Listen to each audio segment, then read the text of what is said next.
There's a moment each morning just before the first light breaks when the world feels suspended. No birds yet, no color, just the quiet inhale before day begins. Across cultures, that moment was sacred. For the Navajo, it was the hour of beauty, when they would face east and pray for harmony between self and cosmos. In ancient Japan, Shinto priests stood in silence before the sun goddess Amaterasu, honoring the subtle shift when darkness releases its hold. The Egyptians, too, waited at the horizon for Ra's rebirth, not to worship the sun itself, but the rhythm of return. Even early Christian mystics wrote of matins, the first light of devotion, when uncertainty dissolves in the softest promise of continuity. Before dawn, the world doesn't yet know what kind of day it will be, and maybe that's the point. Uncertainty isn't the enemy, it's the fertile space before form. It's the body of potential we keep forgetting how to trust in our current world, where everything feels accelerated, unpredictable, fragmented. Many of us live perpetually before dawn, but without the faith that light will return. We mistake the dark for danger, when often it's gestation. Neuroscience gives language to what these early peoples felt intuitively. Researchers at Harvard and the University of Toronto have shown that our sense of time coherence depends on rhythmic synchronization in the brain, particularly within the default mode network, which integrates memory, imagination, and the perception of continuity. When we're anxious or uncertain, that network fragments. We lose temporal rhythm, moments stop flowing and start colliding. But rhythm can be restored.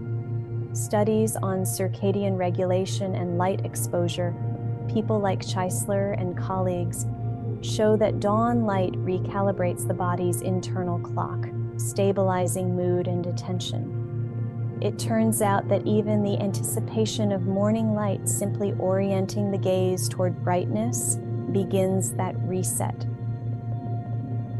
We are literally designed to face uncertainty with our eyes open toward emergence.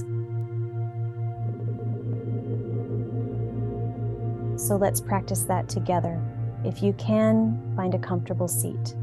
Let your spine lengthen, not rigidly, but with presence. Unclench the jaw. Let the breath find its own tempo. Now soften the eyes and imagine a horizon in front of you. Maybe it's the one you've seen at dawn before, or maybe it's just an inner landscape, a line where light will eventually appear.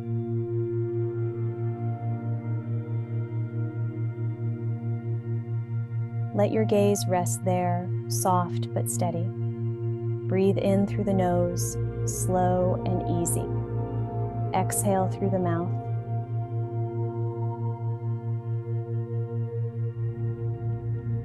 Again, with each breath, feel your body attuning to that horizon.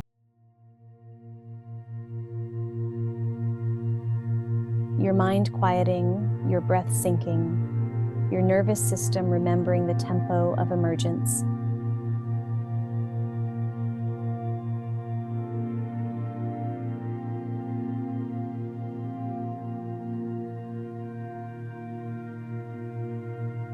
Now begin to let your eyes move gently from left to right, tracing the arc of the unseen sun.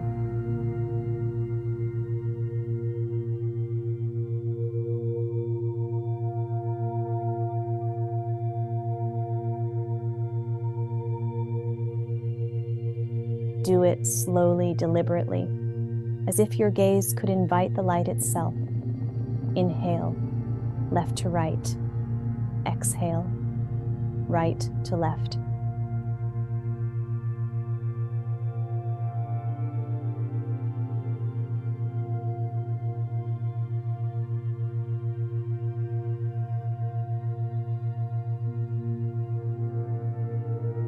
You're restoring hemispheric balance, the dance between the analytic and the intuitive, the known and the unknown.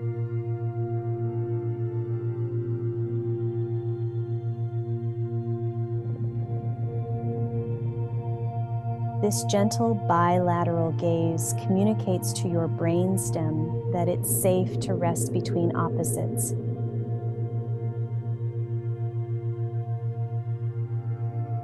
It invites the parasympathetic system online, the physiology of trust.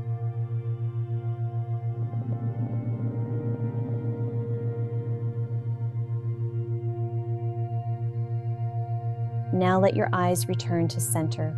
Notice the stillness, that slight pulse of readiness.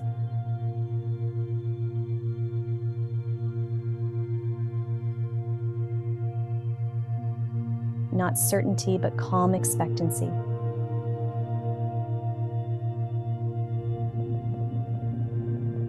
That's dawn within you, the place between endings and beginnings.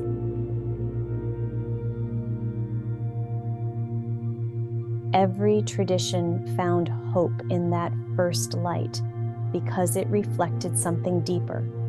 The universe keeps its appointments. The light always returns, not on our schedule, but in its own rhythm. When uncertainty rises this week, remember the horizon. Look toward it. Breathe with it.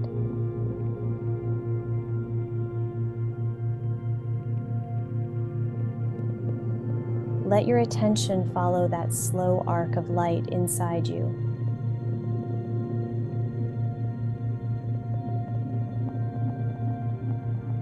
The dawn has always belonged to those who could sit still long enough to see it. And so does your renewal.